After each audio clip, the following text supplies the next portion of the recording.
Dia do seu aniversário. Happy birthday to me. Glória a Deus pela minha vida, né?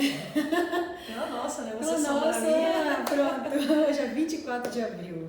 Glória a Deus. Sejam muito bem-vindos ao plano anual de leitura da Bíblia com Rosânia e Lana. Hoje nós vamos ler do capítulo 18 ao 19. Vamos lá. No terceiro ano do reinado de Oséias, filho de Elã, como rei de Israel, Ezequias, filho de Acás, se tornou rei de Judá. Quando isso aconteceu, Ezequias tinha 25 anos de idade. Ele governou 29 anos em Jerusalém. A sua mãe se chamava Abia e era filha de Zacarias. Seguindo o exemplo do seu antepassado, o rei Davi, Ezequias fez aquilo que agrada ao Senhor. Aleluia. Põe uma bolinha aqui.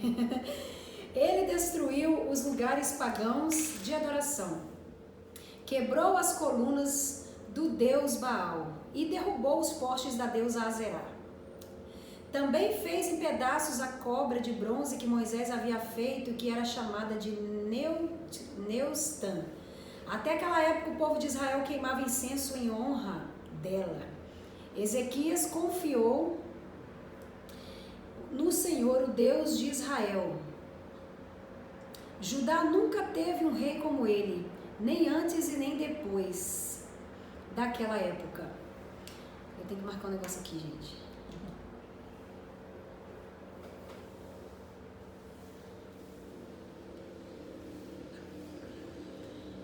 Perdi. 6. Ok.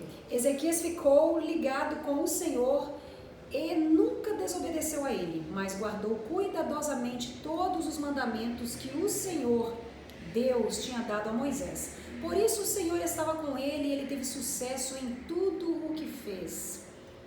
Ezequias se revoltou contra o rei da Síria e não quis ser dominado por ele. Venceu os filisteus, invadiu o seu território, desde o menor povoado até a maior cidade, e atacou a cidade de Gaza e a região ao seu redor. No quarto ano do reinado de Ezequias, que era o 7º ano do reinado de Oséias, filho de Elã, como rei de Israel, o rei Salmanassé da Síria invadiu Israel e o seu exército cercou a cidade de Samaria. No terceiro ano do cerco, Samaria foi conquistada. Isso aconteceu no 6º ano do reinado de Ezequias, que era o 9º ano do reinado de Oséias. O rei da Síria levou os israelitas como prisioneiros para sua terra, mandou que alguns deles fossem morar na cidade de Ala, outros perto do rio Arabor, no distrito de Gozã, e ainda outros na cidade de Média. Essas coisas aconteceram porque os israelitas não obedeceram ao Senhor, o Deus deles, mas quebraram a aliança que o Senhor havia feito com eles e desobedeceram a todas as leis dadas por Moisés, servo do Senhor. Eles não quiseram atender nem obedecer. Os assírios ameaçam Jerusalém. No ano 14 do reinado de Ezequias de Judá, Senaqueribe, rei da Síria, atacou todas as cidades de Judá, que eram cercadas de muralhas, e as conquistou. Ezequias mandou uma mensagem a Senaqueribe, que estava em Laques. A mensagem foi esta: eu errei, por favor saia do meu país, que eu pagarei tudo o que o Senhor exigir. O rei mandou uma resposta dizendo que Ezequias devia lhe mandar 10.000 quilos de prata e 1.000 quilos de ouro. Então Ezequias mandou para ele toda a prata do templo e do tesouro do palácio. Ele também arrancou o ouro das portas do templo e o ouro com que ele mesmo havia revestido os batentes e mandou tudo para Senaqueribe. Mas o rei da Síria mandou de Laques um grande exército para atacar Ezequias em Jerusalém. O exército era comandado pelos seus 3 mais altos oficiais. Quando chegaram a Jerusalém, eles ocuparam a estrada onde os tintureiros trabalham, perto do canal que traz água do açude de cima. Então os oficiais mandaram chamar o rei Ezequias, e 3 autoridades de Judá saíram para falar com eles. Eram Eliaquim, filho de Ilquias, que era o encarregado do palácio, Sebna, o escrivão, e Joá, filho de Asaf, que era o conselheiro do rei. Um dos oficiais assírios lhe disse: levem para Ezequias esta mensagem do grande rei, o rei da Síria. Em que você está baseando a sua confiança? Você está pensando que as palavras podem tomar o lugar da experiência militar e da força? Quem você pensa que vai ajudá-lo na sua revolta contra o rei da Síria? Você está confiando na ajuda do Egito, mas isso é o mesmo que usar um caniço como bengala. Isto é, ele vai quebrar e furar a sua mão. Assim é Faraó, rei do Egito, para aqueles que confiam nele. Ou por acaso você vai me dizer que confia no Senhor, seu Deus, e não foram os santuários e os altares do Senhor que Ezequias destruiu quando mandou que o povo de Judá, de Jerusalém, adorasse somente no altar de Jerusalém? Eu vou fazer um trato com você em nome do rei da Síria. Eu lhe darei 2.000 cavalos se você puder arranjar homem suficiente para montá-los.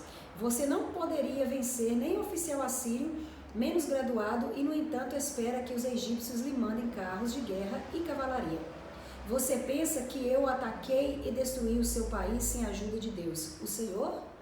Foi ele mesmo que me mandou atacá-lo e destruí-lo. Então Eliaquim, Sebna e Joá disseram ao oficial: fale em aramaico, pois nós entendemos. Não fale em hebraico, pois todas as pessoas que estão nas muralhas estão escutando. Ele respondeu: vocês pensam que o rei me mandou dizer todas essas coisas somente para vocês e para o seu rei? Não, não foi só isso. Eu estou falando também com as pessoas que estão sentadas nas muralhas e que terão de comer as suas próprias fezes e beber a sua própria urina, e vocês também vão fazer isso. Então o oficial ficou de pé e gritou em hebraico: escutem o que o grande rei, o rei da Síria, está dizendo a vocês. Ele mandou avisar que não deixem que Ezequias os engane, pois ele não poderá salvá-los. E não deixem que ele os convença a confiar em Deus, o Senhor. Não pense que o Senhor os salvará e não deixará que o nosso exército assírio conquiste a cidade de vocês. Não deem atenção a Ezequias. O rei da Síria manda que vocês saiam das cidades e se entreguem.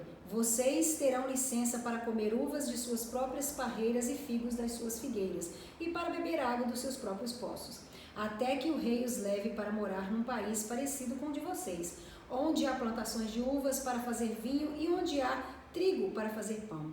É uma terra de oliveiras, azeite e mel. Se fizerem o que ele está mandando, vocês não morrerão, mas viverão. Não deixe que Ezequias os engane, fazendo vocês pensarem que o Senhor vai salvá-los.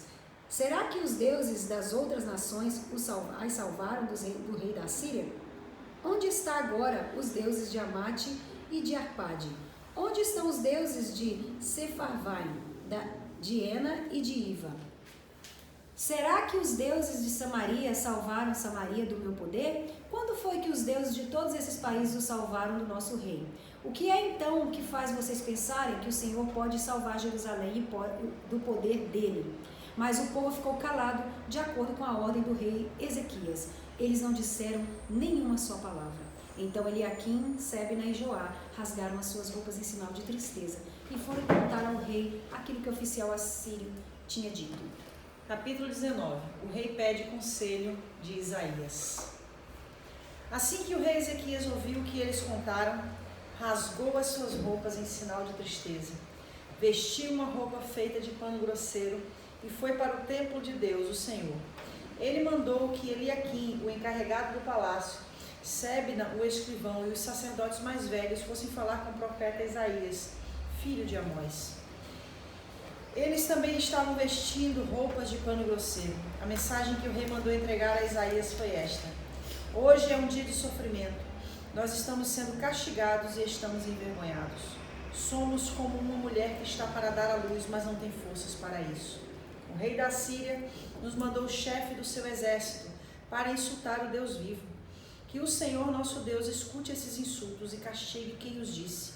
Portanto, ore a Deus pelas pessoas do nosso povo que ainda estão vivas. Os funcionários do rei Ezequias levaram a mensagem. Isaías mandou esta resposta: o Senhor Deus diz que o Senhor não deve deixar que os sírios o assustem, dizendo que Deus não pode salvá-lo. Deus vai fazer o rei assírio ouvir uma notícia que o fará voltar para a terra dele, e Deus vai fazer com que ele seja morto ali. Os assírios ameaçam outra vez. O oficial soube que o rei da Síria havia saído de Laques e que estava lutando contra a cidade de Libna. Então foi até lá para falar com ele. Os assírios souberam que o exército dos egípcios, comandado pelo rei Tiraca da Etiópia, haviam vindo para atacá-los. Quando o rei da Síria soube disso, mandou uma carta para o rei Ezequias de Judá. A carta dizia o seguinte: o seu Deus em quem você confia, ele disse que Jerusalém não vai cair nas minhas mãos, mas não deixe que ele o engane. Você já ouviu falar daquilo que um rei assírio faz com qualquer país que ele resolve destruir? Por acaso você pensa que poderá escapar? Os meus antepassados destruíram as cidades de Gozã, Arã, Rezefe e mataram o povo de Éden, que morava em Telazar, e nenhum dos seus deuses os pôde salvar. Onde estão os reis das cidades de Amate, Arpade, Sefavaim, Ena e Iva? O rei Ezequias recebeu a carta das mãos dos mensageiros e a leu.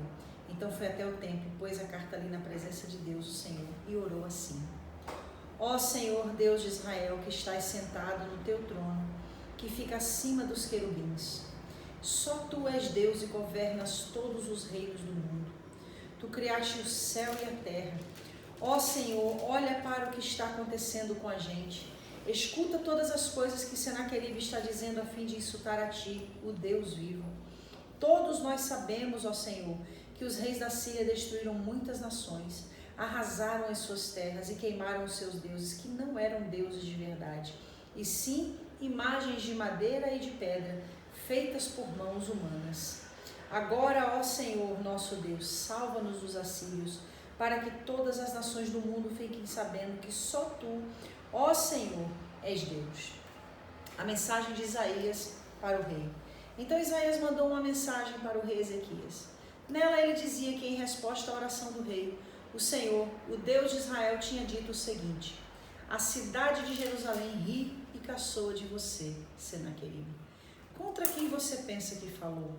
Para quem você olhou com orgulho? A quem você pensa que ofendeu e insultou? Você fez tudo isso contra mim, o Santo Deus de Israel.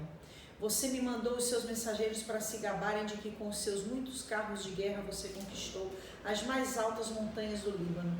Você se gabou de ter cortado os mais altos cedros e os melhores ciprestes, de ter chegado até os lugares mais distantes das lindas florestas. Você se gabou de ter cavado poços em terras estrangeiras e de ter bebido da água deles. Gabou-se também de que os pés dos seus soldados fizeram secar o rio Nilo. Por acaso, você não sabe que fui eu que planejei tudo isso há muito tempo e agora fiz tudo acontecer? Eu dei a você o poder de fazer cidades cercadas de muralhas virarem montões de entulhos. Por isso seus moradores ficaram fracos e andavam cheios de medo e de vergonha. Eles ficaram como o capim do campo e a erva verde, e como a erva que cresce nos telhados, quando o vento quente do leste sopra e os faz secar. Mas eu o conheço muito bem. Sei que você faz e aonde vai. Sei que você me odeia. Eu soube do seu ódio e do seu orgulho, e agora vou pôr uma argola no seu nariz e um freio na sua boca, e farei você voltar pelo mesmo caminho por onde veio. Depois disse Isaías ao rei Ezequias: este é o sinal daquilo que vai acontecer. Neste ano e no ano que vem, vocês terão para comer somente aquilo que nascer por si mesmo, sem ser plantado. Mas no ano seguinte, vocês poderão semear e colher cereais, plantar parreiras e comer as uvas. As pessoas de Judá que não tiverem morrido vão florescer como plantas que firmam as suas raízes na terra e dão frutos. Pois ficará gente em Jerusalém e no Monte Sião, porque o Senhor Deus resolveu fazer com que isso aconteça. Isaías continuou: portanto, o Senhor Deus diz o seguinte a respeito do rei da Síria: ele não entrará nesta cidade e não atirará uma só flecha contra ela. Nenhum soldado com escudo chegará perto da cidade, e não serão construídas rampas de ataque ao redor dela. O rei da Síria vai voltar pelo mesmo caminho por onde veio, sem ter entrado nesta cidade. Eu defenderei e protegerei esta cidade por causa da minha honra e por causa da promessa que fiz ao meu servo Davi. Eu, o Senhor, falei. Naquela noite, o anjo do Senhor foi até o acampamento dos assírios e matou 185.000 soldados. De manhã, os que sobraram viram os corpos dos mortos. Então Senaqueribe, rei da Síria, se retirou, voltou para Nínive e ficou lá. Certo dia, quando ele estava adorando no templo do seu deus Nisroque, os seus filhos Adrameleque e Sarezé o mataram à espada e fugiram para a terra de Ararat. outro filho seu chamado Esaradom ficou no lugar dele como rei. É muito forte, né? Que coisa linda, meu Deus. Dá vontade de falar Onde é que onde é que Isaías entrou aqui? Eu estava anotando, é aqui no 19, né? A partir do primeiro capítulo, capítulo 18. Né? Isso já aconteceu durante a época que Isaías já era profeta. Mas aonde é a menção? Só que no capítulo 19 ele vai pedir conselho a Isaías. A menção dele, Isso. Ó, para começar, no capítulo 18, bem no começo, no terceiro ano de reinado de Uzias, filho de Elã, como rei de Israel, Ezequias, filho de Acás, se tornou rei de Judá. Quando isso aconteceu, Ezequias tinha 25 anos de idade, ele governou 9 anos em Jerusalém. A sua mãe se chamava Abia. Eu vejo uma peculiaridade muito especial. Você vê que ele era diferente dos outros reis. Ezequias, ele teve um posicionamento diferente. E eu anotei aqui, inclusive, ó, ele foi 100%, ao contrário de Jotão. Jotão fez, mas ficou no meio termo. Ele não, ele foi totalmente entregue ao sentimento que Deus tinha realmente em relação a todos aqueles deuses. Ele destruiu tudo. Então aqui eu vejo o contraste entre Jotão e Ezequias. Mas aí o nome da mãe dele foi mencionado. Eu não sei, os outros eu não vi quais. Sim. Alguns foram, outros não, também, mas eram pais. Mas é muito especial a menção do nome, porque ele teve um background. Entendi onde você quer chegar. Entendeu? Porque ela, com certeza, foi um papel fundamental na vida de Ezequias. E Deus realmente põe esses pequenos detalhes, essas diferenças, para a gente perceber onde estão os segredos de uma formação de um homem e de uma mulher de Deus. Sim. E a minha atenção ela foi presa nisso aqui. E no fator de que ele fez aquilo que Jotão não fez.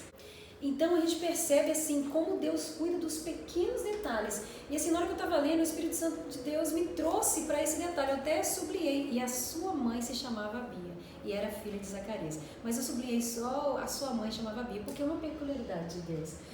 Tem coisas, por isso que o Espírito de Deus tem falado muito para mim, para me tirar muito dos meus olhos de coisas muito grandes, muito notáveis.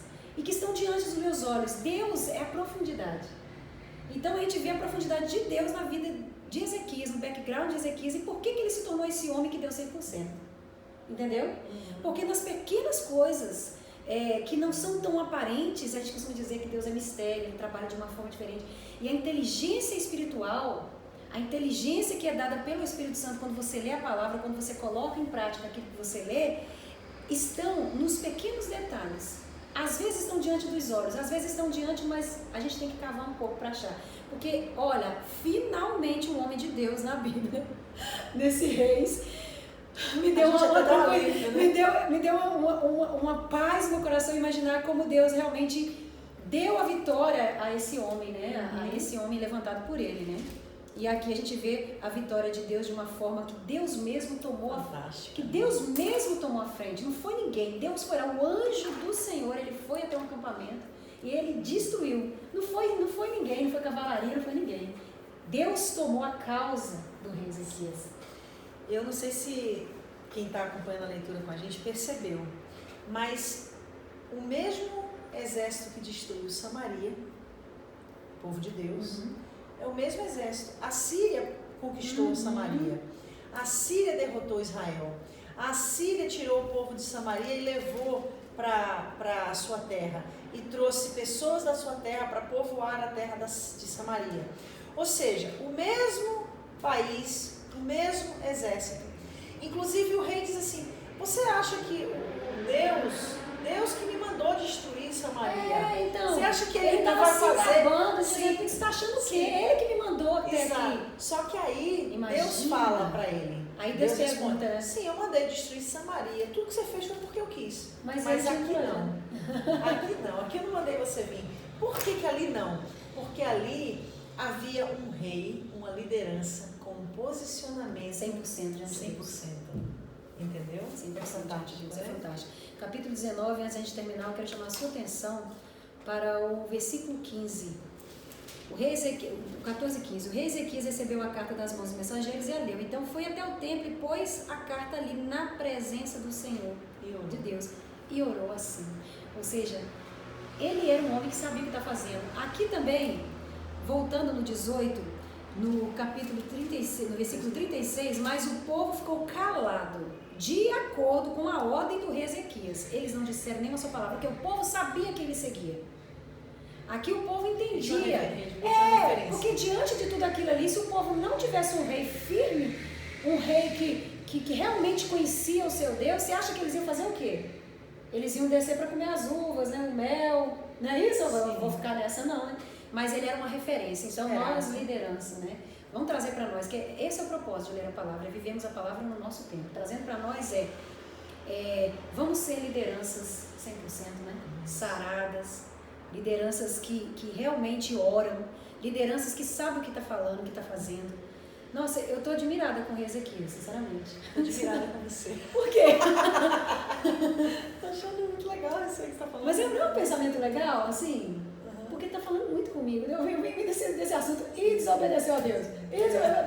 Você começa a ficar desesperado, cara. É verdade. Eu estou muito impressionada mesmo. Já sou fã do rei Ezequias. Agora, considerando essa questão da mãe que ele teve, né, que fez toda a diferença, existem também outras passagens na Bíblia, né, de pessoas que tiveram referências negativas, mas sobressaíram essas referências. Então, mas aí é a peculiaridade de Deus. E cabe a nós, como servos de Deus, encontrá-las, percebê-las. Porque a gente percebe que os reis aqui, eles também tiveram boas experiências e não fizeram, e também ao contrário, vice-versa. O segredo de uma liderança, ou o segredo de um homem ou de uma mulher de Deus, viver segundo a vontade de Deus, é prestar atenção nas peculiaridades de Deus. Sim, agora uma coisa assim, muito interessante. Existem fatores, né, que provam isso que você está falando, e também existem outras histórias que também provam que, resumindo, independente de você ter um background que te favorece ou de você ter um background que te desfavorece, sempre vai estar pontuado a questão do livre-arbítrio, da decisão, a escolha. Sempre vai estar. Por exemplo, Samuel, ele teve uma mãe que foi um tremendo background para ele, Ana, uma mulher de oração. Mas por quem que ele foi mentorado? Por Eli.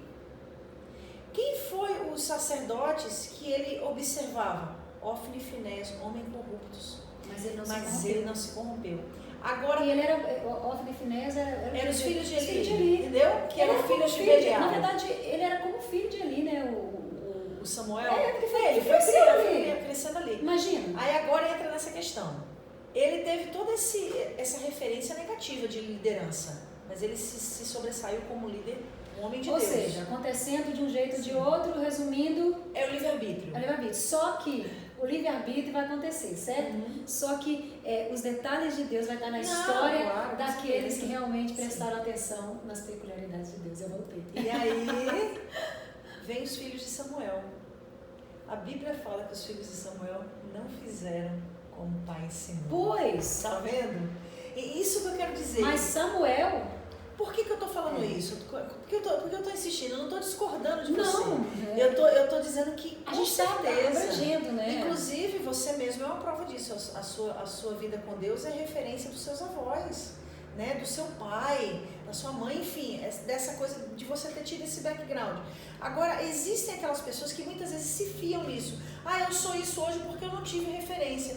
Mas teve muitas pessoas que não tiveram referência, mas escolheram, fizeram a opção de ser. E tiveram aquelas que tiveram a referência e essas referências embasaram para que elas se tornassem também grandes homens e grandes mulheres de Deus. No final de tudo, e orou assim. Que possamos ser pessoas íntimas de Deus, para encontrar os pequenos detalhes nas profundezas da sabedoria de Deus, né? Até onde Ele permitir. Amém. E é isso. Deus abençoe vocês. Happy birthday to me. Até o capítulo 20. Deus abençoe vocês.